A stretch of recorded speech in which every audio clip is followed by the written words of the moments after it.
Святитель Іоанн називає Подкарпатську Русь як Руська область. Що він мав у виду? Історично наші землі завжди називалися руськими. Навіть Уніцька церква називалася донедавна Руська церква.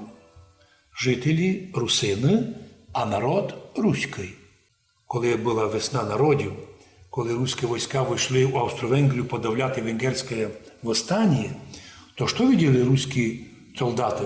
Русини, котрі розуміють і говорять на древньому руському язикові, почти на церковнослов'янському, і без проблем общалися.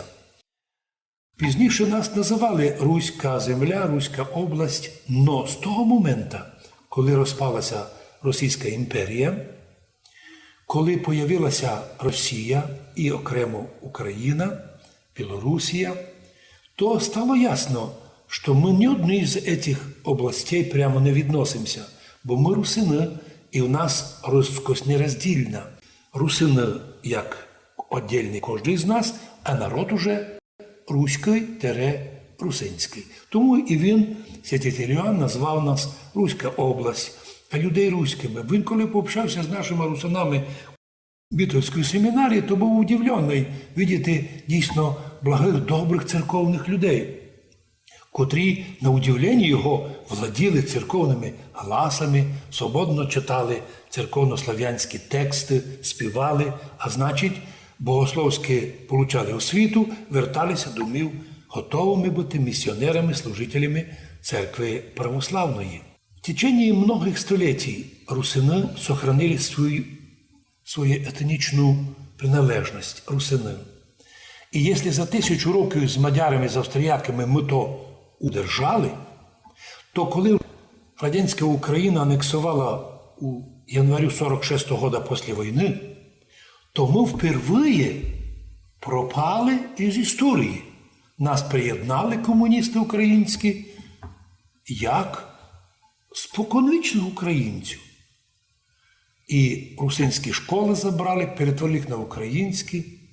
І донині всіма трудами комуністів, злочинами комуністів, бо то були злочини, коли робилася анексія русинських земель, Русинської республіки, забиралися русинські школи, що робили українські комуністи на чистій українській мові, а тепер нинішні націоналісти рахують діяння комуністів українських добрими, бо вони перетворили або насильственно переназвали русинов українцями, і донині всі, хто тому сумнівається в тих постулатах большевицько-комуністичних, прийняті в Україні, рахують чоловіка навіть з антиукраїнською риторикою. Ну так важливо нам розуміти, що ми остаємося тим краєм русинським, котрий признає за собою, що ми в складі руського міра. Руський мір – це православна територія від чеських Татр через всю Карпатську Русь, через Лемковину, через теперішню Україну, через Білорусію, Росію до Аляски – все це руський мір. Ну не російський, не український, не білоруський, і навіть не русинський, а руський мір. І ми часть того руського міра, але ми маємо свою національну територію, котра до вхождення в Радянський Союз, напомню, нас насильственно танками приєднали, асимілювали, насильственно забрали у нас анексію нашу територію і Республіку Подкарпатська Русь, Національну Республіку Русинів, перетворили на Сталінську область, сталінським названням Закарпатська. Звісно, по закону декомунізації все то мало бути вернутися, но злочини комуністів українських нині прийняті і нинішньою Україною в відношенні Закарпаття як основополагаючі, бо нічого не могли придумати. Як комуністи придумали, що в Хусті був всерусинський з'їзд угорських русинов, які лемся рвали у радянську Україну, що не відповідає дійсності і до сих пор не є протокола, а протокол був написаний іменно вже після війни під дією НКВД і одного з братів. Тут то ясно стало, що і національна наша державна академія наук в Україні і не приступала до вивчення історії Закарпаття, Підкарпатської Руси. А хто пробує говорити, вписуються у вороги, тобто хтось не дає говорити правду про цю територію, а в ній тільки красоти історичної, радості. Взагалі, історія наповнена различних діянь. Но особливо нам важно, русинам, ми оставалися і православними, і русинами. В період, коли Австро-Венгрія заставила нас бути греко-католиками, уніатами, ясно, той період маленько був тяжкий, но народ остався і русинським, і православним. І коли в 19-му, в кінці 19-го, в началі 20-го віка розпалася Австро-Венгрія і стала нова держава, русини цілими селами переходили в православ'я. В селах по 3, по 4, по 5 тисяч, наприклад, в Великих Луцьках 5 тисяч людей стало православними, і 10-20 людей держалися ще уніатської віри, в'єдно з уніатським священником. І потім ми зрозуміли, тоді вже розуміли русини, будувати нові храми, не спорити на них, бо тим 10 греко-католикам чеська влада вернула церкву, а православні збудували новий величественний собор, який нині функціонує. Чому ми в Ужгороді будували не малу церкву, а кафедральний собор? З тих же позицій. Ми бачили, що як во времена Чехословакії Покровський храм в Ужгороді став символом духовного відродження православ'я. Про то великолепно написано у науковому труді протоієрея Віктора Палоша, який провів по благословенню владики прекрасну наукову конференцію. А також собор у Великих Лучках при Чехословакії збудований також засвідчив про духовне відродження Карпатської Русі. Ну, а вже православний Ужгородський наш кафедральний собор збудований вже у часи незалежної України як символ духовного православного відродження Закарпаття і наших православних русинів уже у новий час. Ми хочемо, щоб Бог благословив нам і сьогодні бути добрими громадянами України, яку ми будували, і як русини, як державотворчий народ в Україні, щоб ми ніколи не боялися требувати своїх прав, не боятися чиновників. Скоріше, то, що русини не визнані в Україні, то катастрофічна проблема чиновників і держави. Це вони відбріхуються на різних міжнародних всяких рівнях, що, мов, не є, не знаємо, подивимося. До речі, недавно прийнятий закон про корінне населення в Україні, котрий, звісно, має много із'ян, но він великолепно підходить для русинов. Іменно на території України сформований русинський народ, компактно проживаючий, маючий свій язик, культуру, релігію, весь комплекс пісень церковних, народних, а також історичну пам'ять. Все лише доста було в тому законі вказати, що по цьому закону русини Закарпаття є корінним населенням. Основне корінне населення поряд із мадярами і частю словаків.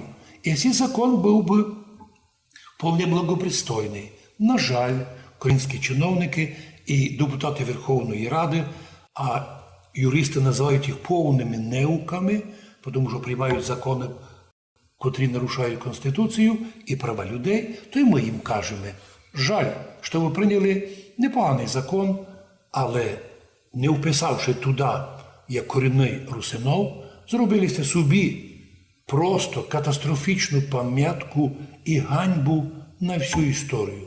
Колись ви ще будете слухати, що ви заслужили. Просто юристи нині лише на всякий случай для історії зафіксували фамілії депутатів Верховної Ради, хто голосував за цей закон, і не включили туди русинов як корінне населення, корінний народ. Точно так, як наші юристи зафіксували і фамілії тих депутатів Верховної Ради, котрі голосували за закон проти Української православної церкви, в тому числі парочку з наших закарпатських депутатів. Вони нікуди не дінуться, бо по всім церковним правилам цих людей депутату треба було отлучати від церкви.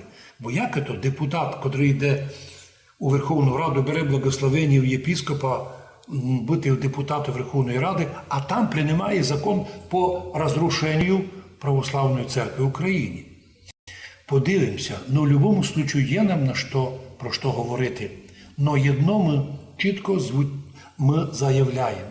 Ми ніколи в Закарпатті не були сепаратистами. Сепаратизм нам клеїли не в Україні, котрі не знають, що нам примінити. Щоб нам не давати наші права, треба нас об'явити, що ми якісь злочинці. Подобно тому, як хтось може із наших людей захоче мати пенсію отримати в Україні, і вдруг йому чиновники скажуть, а ваша мама говорила проти України. І на тому основанні вашій мамі пенсію не дамо. На яких основаннях? Сказала жінка своє мнення, висказала. Но це не є основання лишати її пенсії. Навіть якщо щось нам ліплять, не є ніяке основання Україні не визнавати русинів, особливо православних, мирних, благодатних, сповнених желання потрудитися на благо єдинства держави. А тут, з Києва, йдуть строчать телеграми, все, що робіть, бийте, закривайте рот русинам, бо в Україні дуже опасно. В чому? Та ні в чому. Ми громадяни України і з жалю дивимося, як чиновники, і підконтрольні їм спецслужби, поліція, прокуратура, суди тяженько і злочинно виконують злочинні укази з Києва.